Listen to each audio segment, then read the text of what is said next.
Saya ingin membagikan firman Tuhan seperti yang sudah kita lihat mungkin sekilas di media kita, yang terambil dalam Markus.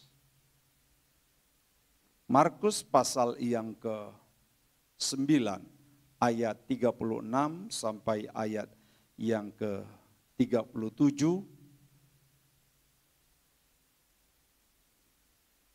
Saya bacakan demikian firman Tuhan. Maka Yesus mengambil seorang anak kecil dan menempatkannya di tengah-tengah mereka. Kemudian ia memeluk anak itu dan berkata kepada mereka, "Barang siapa menyambut seorang anak seperti ini dalam namaku, ia menyambut aku. Dan barang siapa menyambut aku, bukan aku yang disambutnya, tetapi dia yang mengutus aku." Demikian pembacaan firman Tuhan. Sebelum kita lebih jauh, saya ingin mengajak kita melihat satu video singkat. Mungkin paling tidak ini bisa menolong kita untuk bisa melihat tentang tema kita hari ini, Undercover Agent. Mari kita lihat, hanya 2 menit.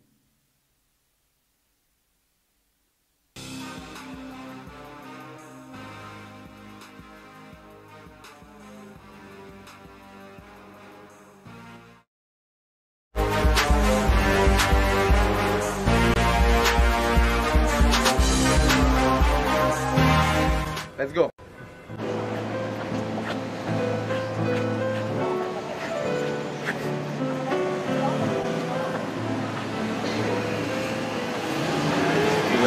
Sì. Vuoi salutarti?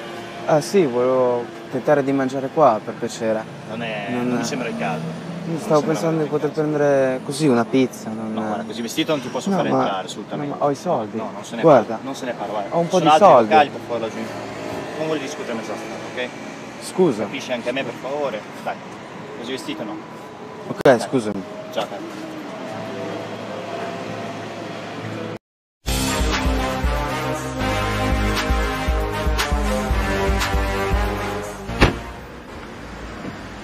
Let's go.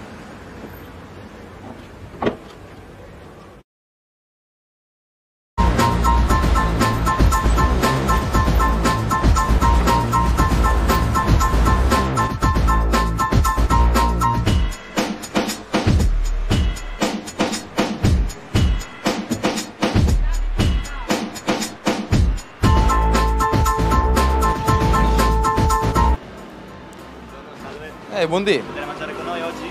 Non lo so, dipende Velocemente il menù, la portata speciale? dal menù. Sì, qual è la preparazione più costosa che avete? Veloce però, guardi, senza se farmi vuole, perdere troppo tempo. Entriamo, le illustro più nel dettaglio il menù a questo punto. Mi piacerebbe, ma non ho molto appetito. Perché il modo in cui mi avete trattato 15 minuti fa non l'ho gradito molto, mi ha fatto diventare inappetente. Se mi può spiegare Io forse... ero io il ragazzo prima che era vestito con quella giacca azzurra. Ti ricordi che mi avete preso e mi avete mandato altrove? Non volevate che io mangiassi all'interno del vostro ristorante? È così che funzionano le cose in Italia? Era un Sono io, fraintendimento, guarda, veramente, sono era io un col fraintendimento, cappellino. si è saputo, ovviamente. Beh, ho capito, ma ora è troppo tardi. Corretto, non bisogna giudicare una persona in base a come si pone, a come è vestito, corretto? completamente Mai ragione. giudicare un libro dalla copertina. Beh, ora non ho mica più appetito. Ciao, bello.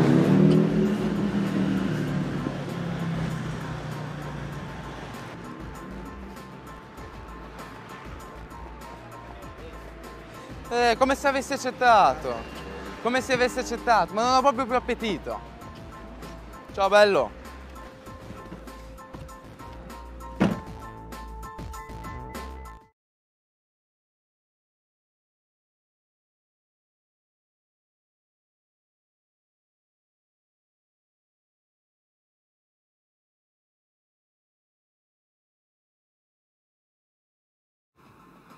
Saya, jika kita lihat di sini adalah Come undercover se avessi agent, sebenarnya Come se avessi- lebih mudah bahasa Indonesianya.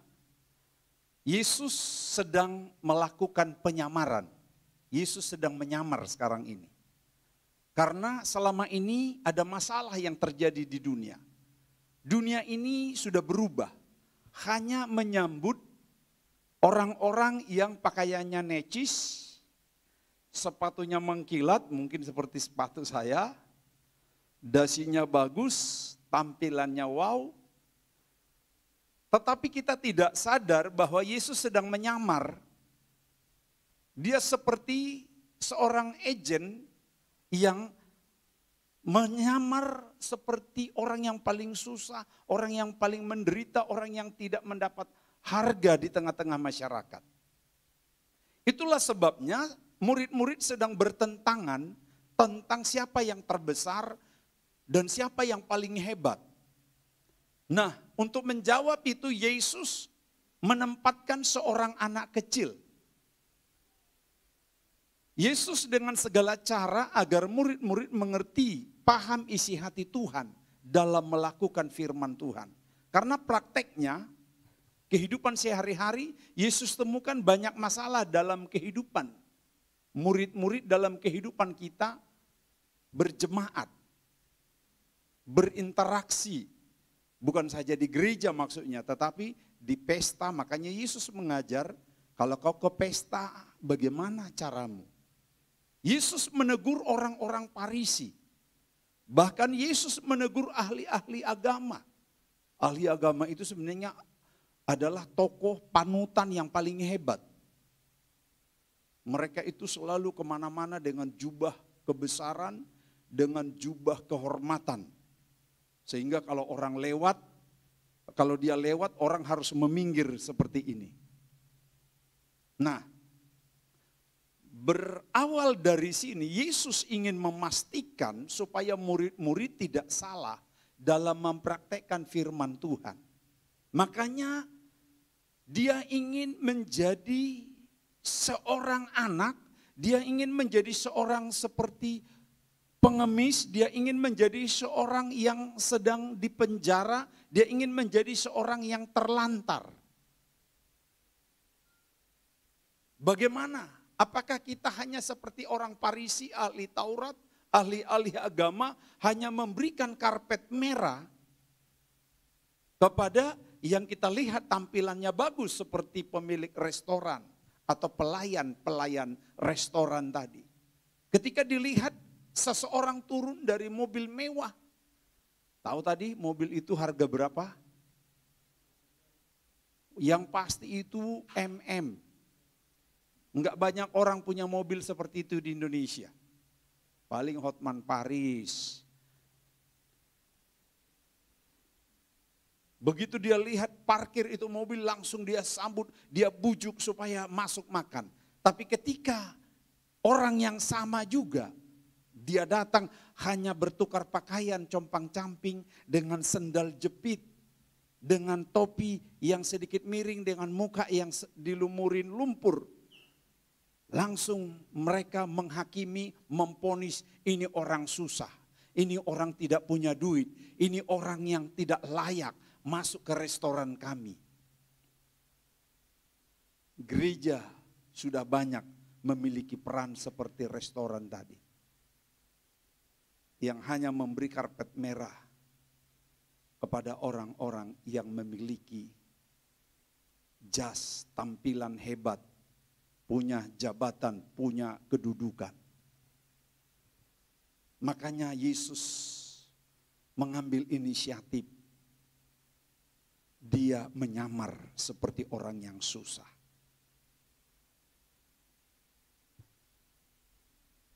Mereka hanya menerima orang-orang yang hebat, orang-orang terpandang. Sampai mereka pun menolak Yesus karena dianggap saat itu adalah anak tukang kayu, tukang mebel. Seperti presiden kita. Orang dulu bilang bagaimana mungkin tukang mebel mau jadi presiden.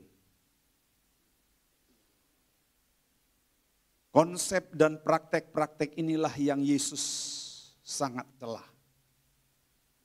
Untung di Narwastu tidak ada. Karena kita selalu memberi karpet merah siapapun yang mau datang beribadah.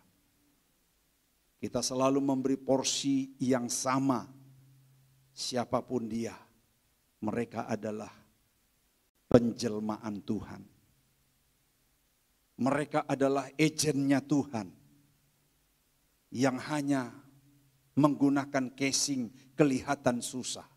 Tetapi mereka adalah orang-orang hebat. Kita beri tepuk tangan begitu. Mereka adalah orang-orang hebat, mereka adalah orang-orang terkemuka, mereka adalah orang-orang pilihan Tuhan. Kalau bukan pilihan Tuhan, Bapak Ibu Saudara, pemuda, tidak mungkin ada di tempat ini. Tetapi karena engkau adalah pilihan Tuhan, utusan Tuhan sehingga engkau ada hari ini di tempat ini. Maka sudah seyogyanya, sudah seharusnya saya dan Bapak Gembala dan kita semua memberi penghormatan dan penghargaan yang setinggi-tingginya, yang sebesar-besarnya kepada saudara. Karena saudara adalah perwujudannya Tuhan. Mari kita buka firman Tuhan dalam Matius pasal yang ke-25 ayat 35 sampai 40. Kita perlu baca ayat ini.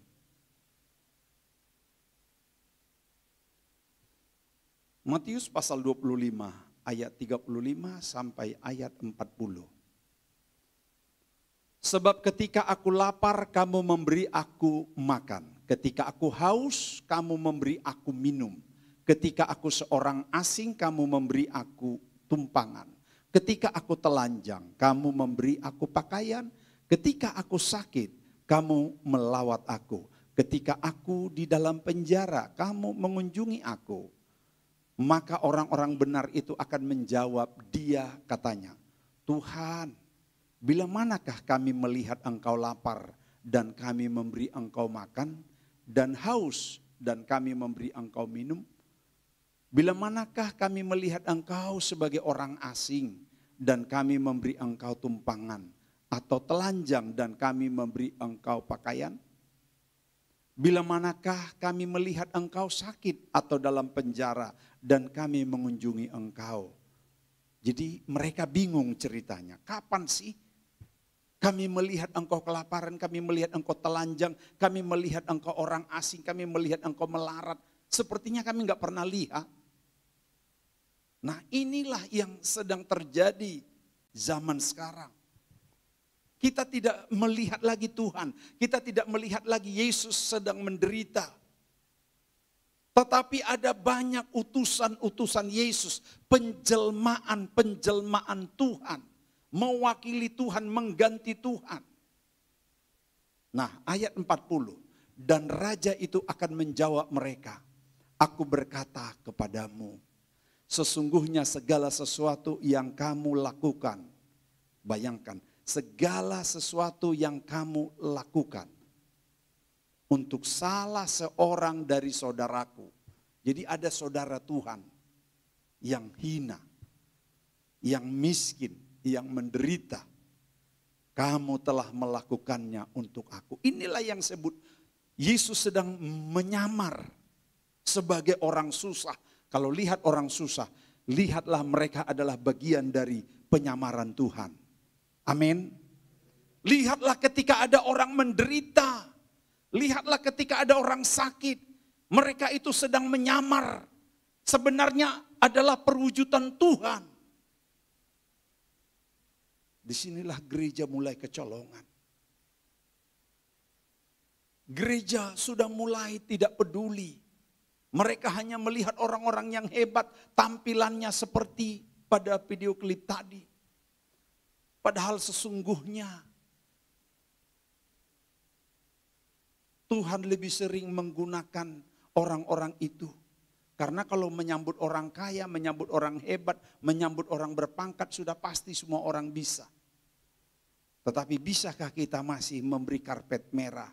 Menyambut mungkin di rumah kita, menyambut mungkin di kediaman kita. Orang-orang seperti itu. Hanya tinggal sedikit orang yang masih welcome. Bapak Ibu Saudaraku yang Tuhan Yesus kasihi, pada ayat 40 ini disebut, segala sesuatu yang kamu perbuat kepada salah seorang hambaku yang hina ini. Ada saudara Tuhan yang hina. Mungkin jika kita mau gali beberapa faktor yang menyebabkan dia hina. Tuhan tidak menyangkal bahwa dia hina. Tuhan sangat setuju bahwa orang itu hina. Tetapi mau hina atau terhormat, kalau dia adalah saudara kita, tetap kita bilang saudara. Amin. Kalau dia hina pun, kalau betul itu anak kita, jorok sekalipun, paling kita bilang nggak mungkin kita bilang itu bukan anak saya. Dia tetap anak kita. Amin. Nah, Yesus juga demikian, dia tidak bisa menyangkal bahwa orang yang susah, orang yang hina itu saudaranya. Makanya dia mengakui segala sesuatu yang kamu perbuat untuk saudaraku yang paling hina ini. Lalu saya coba meneliti apa yang menyebabkan orang ini menjadi hina. Beberapa faktor. Yang pertama, orang ini menjadi hina karena dia terkenal orang berdosa. Jadi seseorang itu bisa dianggap hina karena dosanya. Sama seperti Sakeus. Kemanapun Sakeus pergi, selalu dijauhin orang. Selalu dikasih label sebagai pendosa. Sehingga dianggap dia adalah kelompok yang hina. Ini namanya kaya tapi hina. Tapi ada kelompok yang kedua, miskin tapi hina, yaitu perempuan Samaria. Perempuan yang ketahuan ketangkap basah sedang berdosa. Itu juga hina. Sampai semua orang ingin melempari dia sampai mati. Jadi dua-duanya adalah saudaranya Tuhan. Yang hina juga karena dia orang kaya tapi tetap dalam dosa. Hina juga karena kelakuannya tapi dia miskin. Tuhan tidak menyangkal semua itu adalah saudaranya. Bayangkan, kadangkala kita kalau orang pendosa, malu kita mengakui itu saudara kita. Malu kita menyebut yang orang sedang di lembaga sana adalah famili kita. Tapi Yesus tidak malu mengakui bahwa sebesar dan sebanyak apapun dosa kita, dia tetap mengakui kita adalah saudaranya. Faktor yang lain yang menyebabkan seseorang itu disebut hina. Bisa karena dia saking melaratnya. Jadi manusia memberi label kepada orang yang melarat itu hina. Sampai makanannya pun makanan yang dibuang di sampah atau yang sudah basi. Atau makanan yang sudah tidak layak dari toko atau dari restoran. Tetapi Tuhan tetap menganggap itu saudaranya. Dia memposisikan sama saudaranya. Nah, kadangkala kita tidak menganggap itu lagi saudara kita. Kita sepertinya lebih tinggi dari Yesus. Kalau Yesus saja masih mau menganggap itu saudaranya. Lalu kita bagaimana sebagai anak-anak Tuhan? Sebagai jemaat Narwastu. Sebagai gereja Tuhan. Jangan sampai fungsi kita menjadi fungsi penghakiman. Yang kemudian menyingkirkan orang-orang itu. Yang kemudian tidak mau memperdulikan orang-orang itu. Tetapi Yesus berkata di dalam Matius ini. Segala sesuatu yang kamu lakukan untuk salah seorang hambaku, saudaraku yang paling hina ini. Itu telah melakukannya untuk aku. Kalau kita melakukan untuk Tuhan, maka kita tidak akan pernah kehilangan, bahkan tidak akan pernah kekurangan upah. Karena segala apapun yang kita perbuat untuk Tuhan, semuanya dalam perhitungan Tuhan.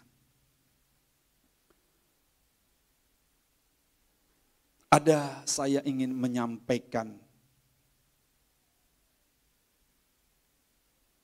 bahwa memang tidak selamanya Tuhan menyamar sebagai orang miskin.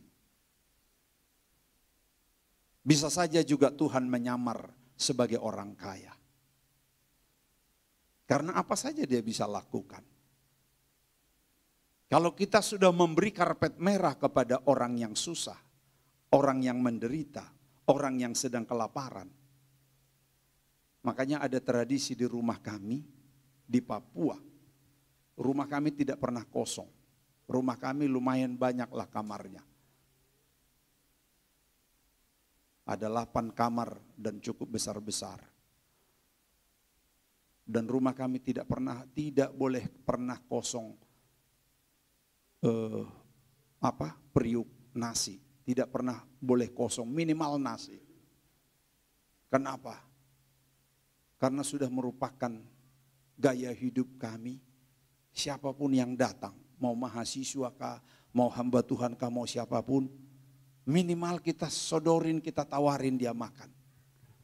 Karena kita tidak tahu dari mana, dari pedalaman dia yang sedang berjalan kaki berhari-hari, berpuluh jam. Belum ada yang menyuguhkan dia makan. Silakan Bapak Ibu kalau mau datang ke Papua, welcome. Rumah kami tidak akan pernah. Dan semua suku, semua latar belakang. Kami tidak memilih-milih. Karena kami tahu mereka adalah penjelmaan Tuhan. Mereka adalah kadangkala sedang menyamar, Tuhan yang sedang menyamar lewat mereka. Jangan sampai kita tolak mereka padahal mereka adalah perwujudannya Tuhan. Tetapi Tuhan juga tidak selamanya menyamar sebagai orang miskin. Kadangkala pun bisa saja Tuhan menyamar lewat orang kaya, lewat orang hebat. Kalau sudah orang susah aja kita sudah welcome. Apalagi orang yang sudah berhasil. Mungkin tanpa ada roh Tuhan di dalam dirinya pun bisa menolong orang lain kan. Jadi artinya kita tidak boleh memilih-milih siapapun. Jadikan ini menjadi gaya hidup kita. Jadikan ini menjadi kebiasaan kita. Tadi malam saya dengan Stephen pergi naik mobil berdua. Ada keperluan lah. Di lampu merah, maklum lah kan udah jam 8. Biasa banyak orang teng tong teng tong teng tong teng tong teng tong ketuk kaca teng tong teng tong teng tong. Saya bilang Step, gimana Step ini? Iya Pak, masih muda ya, coba dia kerja. Nah itu, dia udah mengerti. Tapi saya tetap ambil uang receh, 2.000 perak, saya bilang, saya tunjukin, kamu kenapa tidak bekerja? Jadi saya memberi doktrin, saya memberi pengertian, saya memberi edukasi. Sebelum saya kasih receh ini. Ini enggak senilai seberapa, tetapi pesan-pesan moralnya. Hidupmu akan jauh lebih baik ketika engkau bekerja. Hidupmu akan jauh lebih bernilai ketika engkau melakukan aktivitas daripada kamu terjerat dengan uang receh-receh seperti ini. Kita adalah juga perwakilan Tuhan untuk menolong orang lain. Kita harus selalu waspada dan harus menjadi gaya hidup kita yang selalu siaga.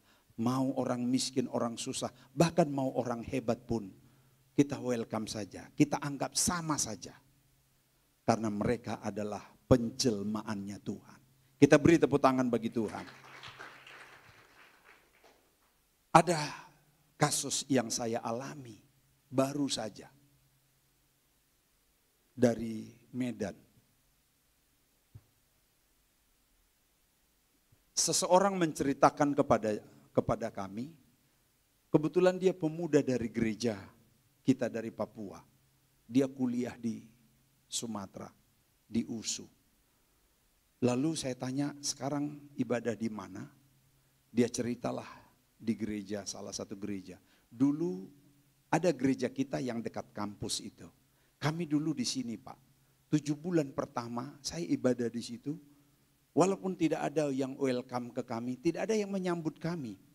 Tidak ada yang pernah menyapa kami. Karena kebetulan aja sama gereja dan ada yang mengajak. Lalu kami ibadah di situ sampai 7 bulan. Giliran sudah mau ada basar, baru didatangi kita sampai ke rumah. Bayangkan. Kira-kira apa yang terjadi? Orang yang berpotensi seperti dia tidak difungsikan, tidak dilirik. Sekarang dia bermain keyboard di gereja besar. Gereja besar di salah satu gereja besar di Medan. Ini hanya soal penyambutan. Makanya di dalam pembacaan kita tadi, Markus ini, Yesus sengaja mengambil seorang anak kecil dan menempatkannya di tengah-tengah murid. Itu artinya Yesus ingin mengubah paradigma murid-murid bahwa anak kecil itu begitu bernilai supaya itu menjadi fokusnya orang. Kamu menganggap ini tidak bernilai, tetapi Yesus mengubahnya menjadi bernilai. Menempatkannya di tengah-tengah murid. Menyambut anak kecil. Jadi penyambutan kita. Jangan sampai seperti yang saya katakan tadi, sampai 7 bulan tidak kenal. Sampai 7 bulan tidak tahu. Giliran sudah mau minta sumbangan, giliran butuh duit, baru datangi. Ini edan ini. Tapi untung itu tidak di Narwastu Jakarta.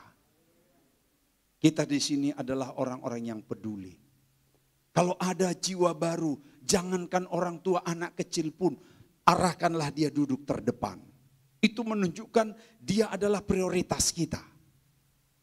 Amin. Dan jangan heran sesekali nanti saya mau duduk di belakang.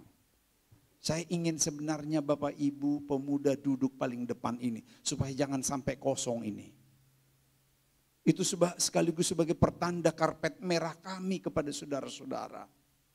Kami rela menjadi terbelakang dalam posisi duduk. Biarlah Bapak Ibu pemuda jadi yang terdepan.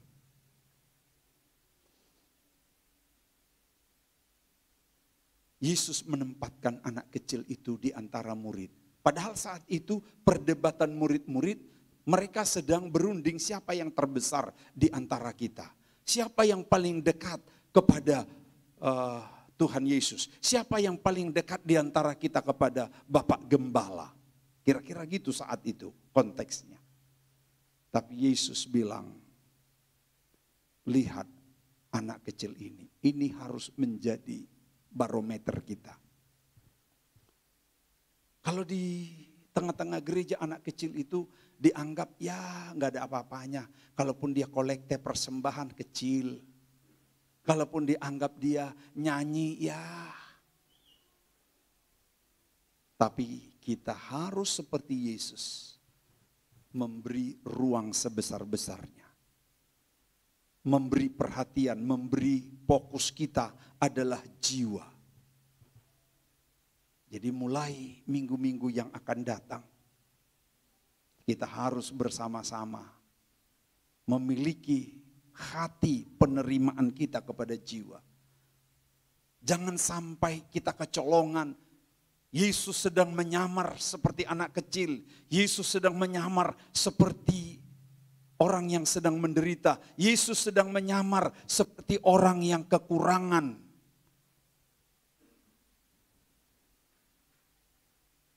Mulai hari ini, baik kita sebagai pemuda, sambutlah generasi muda.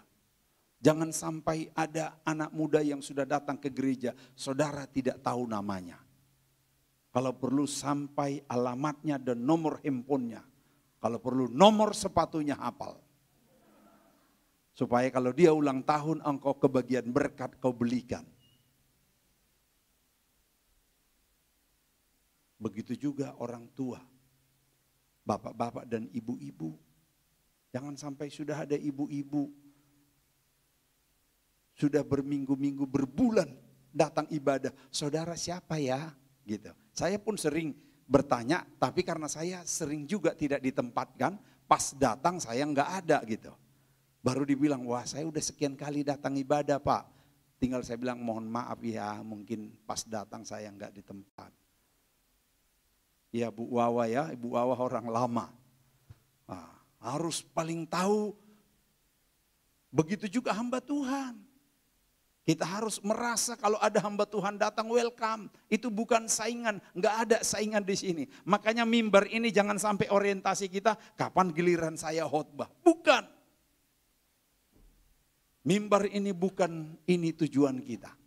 Kalau perlu saya bilang dulu ke Pak Gembala, saya mungkin sekali 3 bulan, 4 bulan aja lah khotbah, nggak ada masalah. Bagi saya itu mendengar khotbah jauh lebih bagus karena saya dicas. Kalau saya khotbah berarti mengecas. Kan lebih enak dicas. Amin. Jadi jangan orientasi kita karena bertambah banyak kita hamba Tuhan. Tambah 2 sintua ditambah dengan sintua yang sudah ada Pak Sirait dengan Pak Sianipar. Bukan. Nanti akan tambah lagi. Kalau perlu semua suku ada di tempat ini. Ya tepuk tangan, jangan tanggung-tanggung. Betul, semua suku kita welcome. Kalau perlu jadi prioritas kita dulu suku lain untuk kita usulkan tahun depan.